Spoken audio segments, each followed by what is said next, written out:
Hello and happy Tuesday, everyone. So today is Spirit Day and today is getting crafty. So draw or paint a picture, do a craft or something with Legos and post a picture with hashtag remote learning and hashtag we are Kingswood. All right. So this week we're going over the rules for commas. Commas are like these elusive multifunctional creatures. They wear multiple hats, they do multiple jobs, so it's very easy to misuse a comma. So we're just going to go over some basic comma rules this week. So rule number one with comma is to use it to separate items in a series or a list. So if you're listing things, like we see here, I love poetry, novels, and essays, you want to put a comma between each separate individual item. So I hate poetry, or excuse me, I love poetry, comma, novels, comma, and essays. And you're usually going to use that word and to link the final line in your list or final item in your list or series. Same with down here, I hate commas, comma, semicolons, comma, and apostrophes. Rule number two, use commas to separate two or more adjectives preceding in front of a noun, so that are in front of a noun, coming before a noun. So the angry green ogre beat down the cave door. So in this case, you want to use this comma here to separate angry and the word green. The dingy, smelly socks were growing a fungus. So you kind of really want to separate those. But how do you know if it needs a comma or not? When should you use a comma to separate them? So when in doubt, if you're not sure, put the and in the middle. And if it still works, you can put a comma. If it doesn't work, comma shouldn't be there.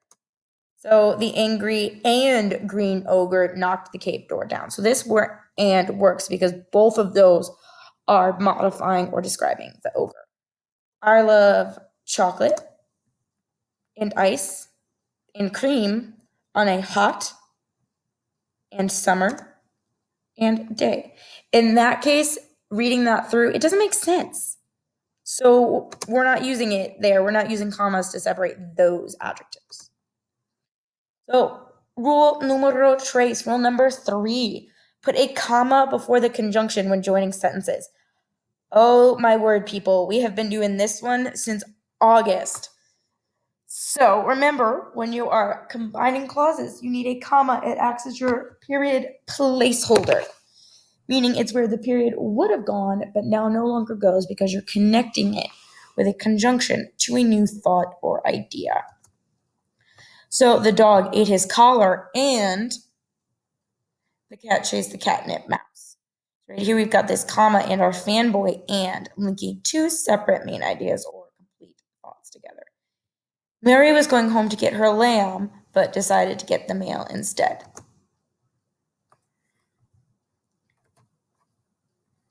So this one, do you guys know why this one doesn't have a comma? It's because there's no subject here. That's why there's no comma. Decided to go to the mall instead, not get the mail, go to the mall. We don't know who. If we got rid of everything that came before it, this wouldn't be a complete thought. That's why there's no comma. So we're gonna do a practice together real quick. So we've got to figure out where the commas are gonna go.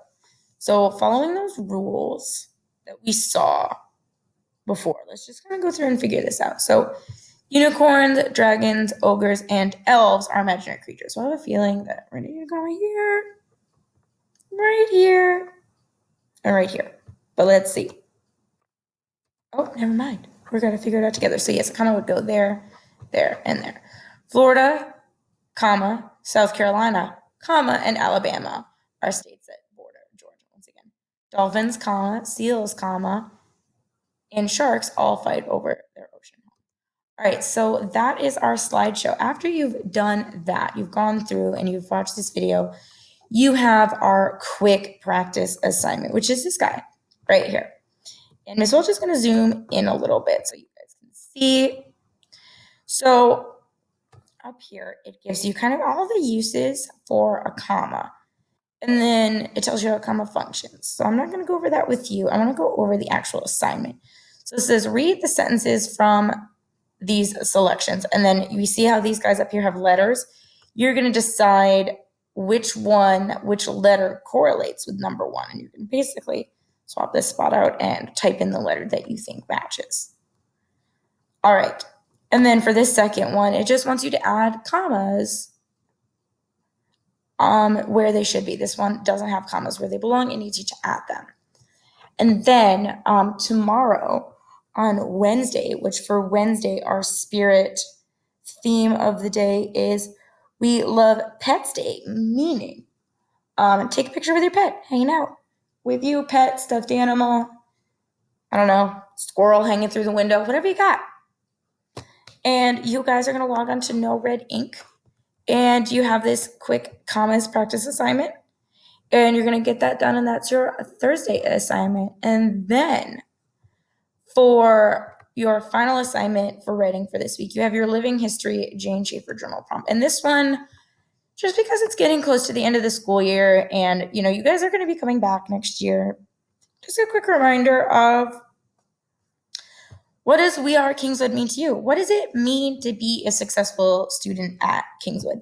So look at our Knights Code, be safe, be responsible, be respectful, be a learner, and explain how you can be a successful student if you follow it. So basically what I'm looking for here is a short paragraph just explaining how if you follow one section of the Knights Code, you would be a successful student. So that would be your basic final writing assignment for the week. And let's see. Thursday's theme for our at-home spirit week is pajama day. I know Miss Welch will be rocking her pajamas all day Thursday, whether it had been spirit day or not. And then tomorrow for my Zoom office hours, it is wear Kingswood purple. Hashtag We Are Kingswood family. So wear your purple it out on Friday, and I will see you in my Zoom office hours. All right.